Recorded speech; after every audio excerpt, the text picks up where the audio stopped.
What's going on, everybody? It's Clay here with Sierra Performance. Today I'm going to finally be showing you guys how I can take your stock Jeep and wake it up with a transmission tune. So what I'm looking at, and what you're looking at too, is a 2014 Jeep tune file that I worked on with the street tune that we showed you guys the last time.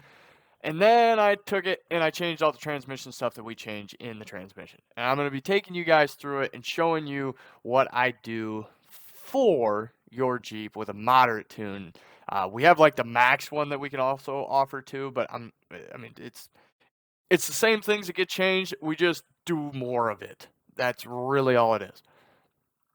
Looking into the torque management for the engine. First, this is the first thing.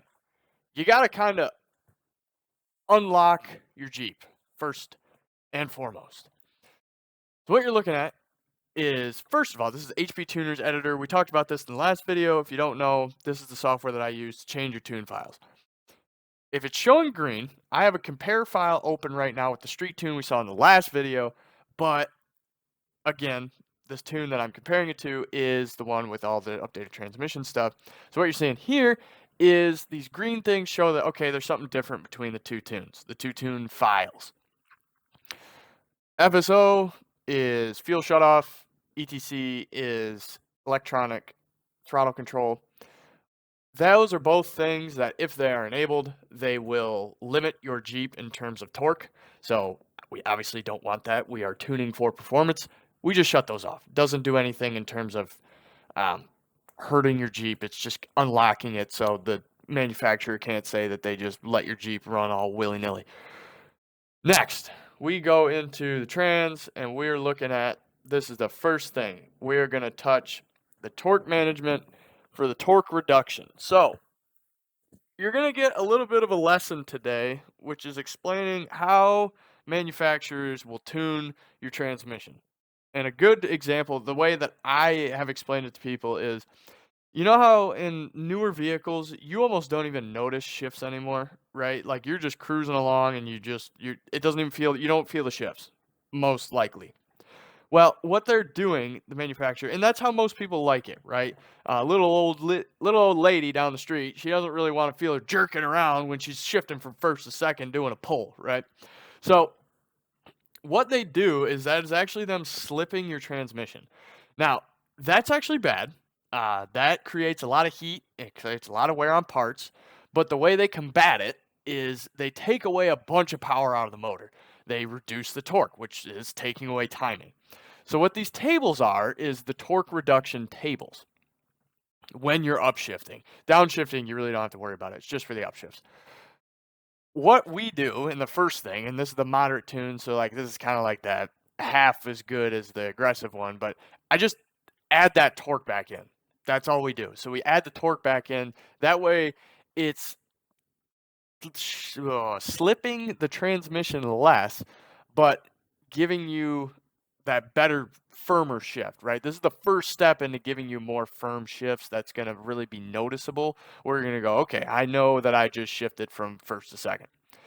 Next, we're going to go to, if you had a bunch of work done to your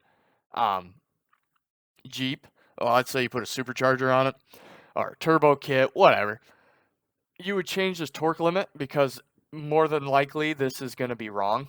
But since I'm kind of doing this to the stock Jeep owner. If you aren't a stock Jeep owner, great. We can work from there. We can do this change. But for the majority, you probably own a stock Jeep and you just want to get it to where it feels like it's not so stock.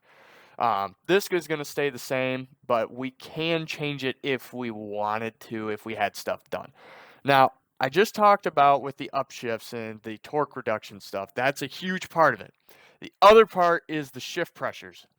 This is the second part of, okay, so we're not taking that timing out of the motor, but we also have to increase the pressures so you're getting those firm shifts, right?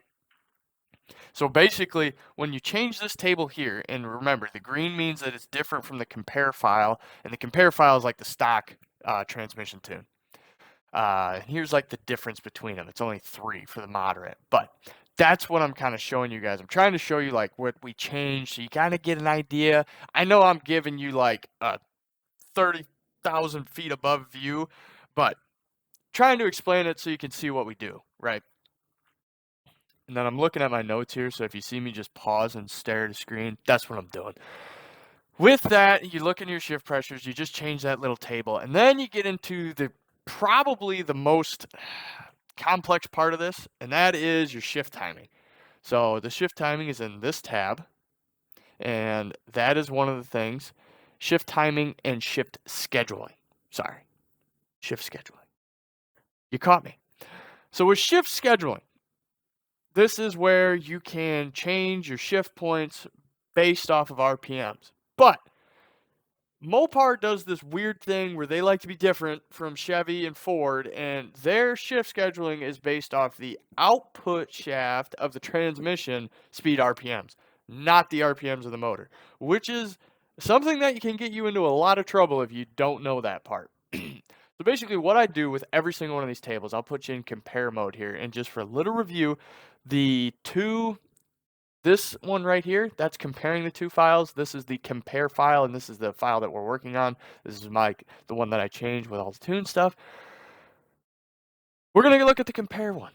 So it's like the difference between the normal is this much. So it's a large difference, but it's comparing, it's your shift points at the RPMs. So as you can see, for this one, our shift point is a lot higher for the 1 to 2 shift. And that's because if you want a more aggressive tune, more than likely you're going to want to be further in the power band when you're shifting your motor, when you're shifting your vehicle. Doesn't matter whatever it is, that's usually the general consensus. So that you just do that. Basically what I do is I do a bunch of calculations in a spreadsheet, and then I just puke it all into these great tables. And then with that, you need to take the normal. I have not done this yet. You need to take the normal, put it into the performance, because when you change the normal one, it's actually more aggressive than the performance one. So the performance one's going to feel more sluggish than your normal shift scheduling, and it's going to be all weird. So you get done with that. That's your part throttle. So that's just like you're cruising around. And then your wide open throttle, pretty self-explanatory, when you're giving her the beans, right? Change those ones. Same thing. You can change it to where if you want faster shift points or if you want more into the power band shift points, it just kind of depends on what you're looking for, right? Then along with that, there's a couple more things we changed that I changed, and that was your torque converter. And what this is doing is with the torque converter, and there's a reason you're only seeing that 1 through 4 gears are changed and not all 1 through 5.